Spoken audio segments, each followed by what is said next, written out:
Jay, those first 3 innings where it was, a little bit of a pitcher's duel back and forth, and then Altuve sprints out, gets an infield single, and that got your guys started. And we're going to talk about Keuchel and all the stats, but it seemed like that was a classic Altuve move to get you guys going. It was.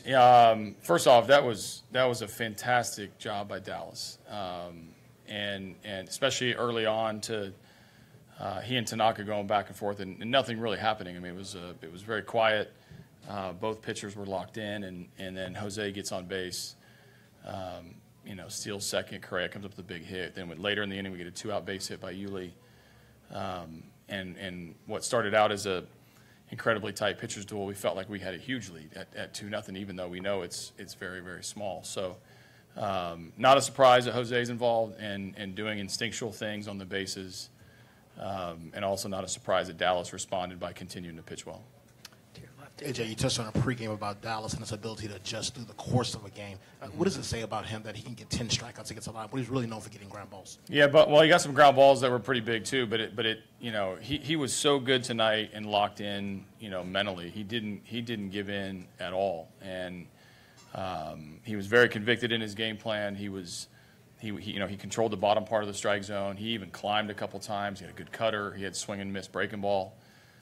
Made huge pitches to end some innings, got a little bit of defensive help on some big plays, and just continued to go out and got stronger as the game went on, which is an impressive characteristic when a starting pitcher can finish an outing the way that he did, at a relative high pitch count at this time of year. You don't see a ton of guys get into the low hundreds, so very, very, very, very excellent performance. Allison, to your left, AJ. AJ, Marwin's defense and his arm has made a difference in these games. I mean, today it made the difference. Just what kind of impact has he had defensively? Yeah, Marwin is so versatile, but in a lot of ways we talk about that because he can play a lot of positions. Where that sells him short is that he plays them well. We need to talk about how good he is at every position, not just the fact that I can put him in any position.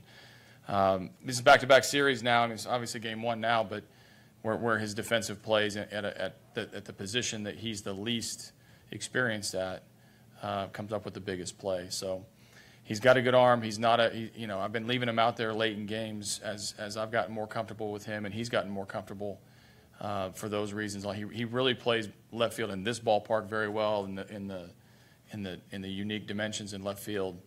It's like having a shortstop in left field, and having that kind of arm comes up big when he didn't give up on the play when Judge hit the ball to him. We'll stay in the center here. Keuchel, I think, had 4 strikeouts through the first 2 innings. When he gets off to a start like that, does that really set a tone in a game like this? I think it does for himself. I think when he knows he can get some swings and misses, it sets him up to make big pitches. I'm always amazed by Dallas's ability to stay ultra focused and then dial it up just enough. I saw some 91s and 92s today. I saw some hard cutters when he needed to establish that side of the plate. And then I saw the vintage movement. His ball was moving all over the place, and they had a hard time centering him up.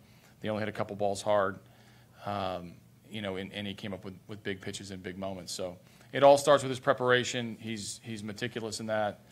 And then tonight it looked like he had a little bit extra. To your right, AJ. Ken?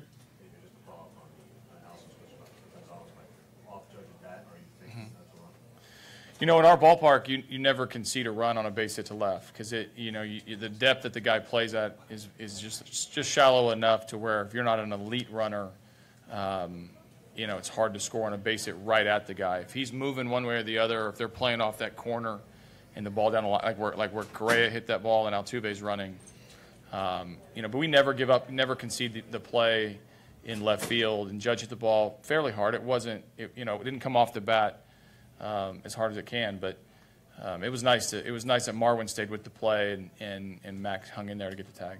To your left, AJ. Richard?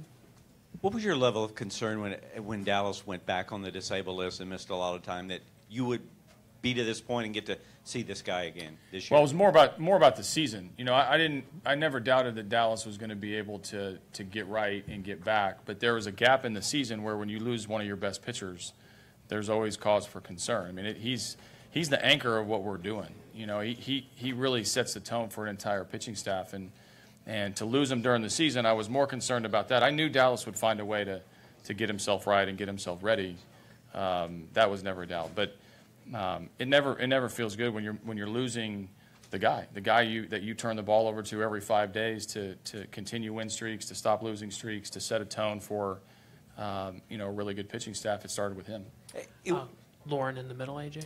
AJ, Giles, no stranger to 5 or even 6-out saves. Is Right. your confidence level giving him the ball in the 8th comparable to that in the 9th? Yeah, he's resilient, and his stuff holds over the number of pitches. So I like that he can do that over and over again. We worked in September, and he's not used to coming in the middle of the innings. I think that's the adjustment as a young closer, to be able to come in the middle of an inning, not start your own inning. You may have traffic, you might not, but he's gotten better and better as the outings have come. But the fact that his stuff holds and the slider is good, the 97 to 99 holds, gives me a ton of confidence that once he comes in and gets the most critical out of the night, which was the judge at bat, goes back out, he's going to finish the night. Take 2 more for AJ before Marwin comes up. Buster? AJ, you talked about his ability to Dallas's ability to focus. Mm-hmm. What do you see in him on days like today, like a big game, before the game, around the clubhouse? Yeah, he's pretty quiet on these days and focused on what he's doing. He studies a ton on the day that he pitches. He has a routine, getting himself physically ready. And he's got a very calm demeanor about himself on the day that he pitches. There's an edge to him, like every good starting pitcher, that it's his day. I mean, he's approachable. He's a guy that, that stays to himself a little bit on those days. But it's more of a focus. It's an ability to control his emotions, to control himself, and then ultimately control his fastball. And that's where it starts for him. We'll finish up with AJ with Mark. AJ, I asked around to see if you'd ask these questions, so if you forgive me. Along with Marwin's throw to the plate, the little things that he does, like moving the runner over, that set up the winning run. Oh, yeah. No, I mean, Marwin's an everyday player.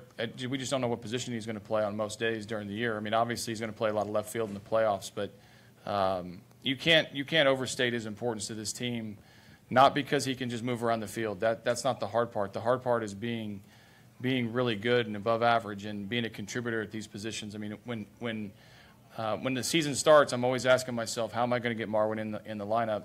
As the season progresses, it's a matter of who I'm moving around in order to get him some playing time because he earns it. Thanks very much, AJ. We'll bring Marwin and Dallas Keuchel up right here here, right now.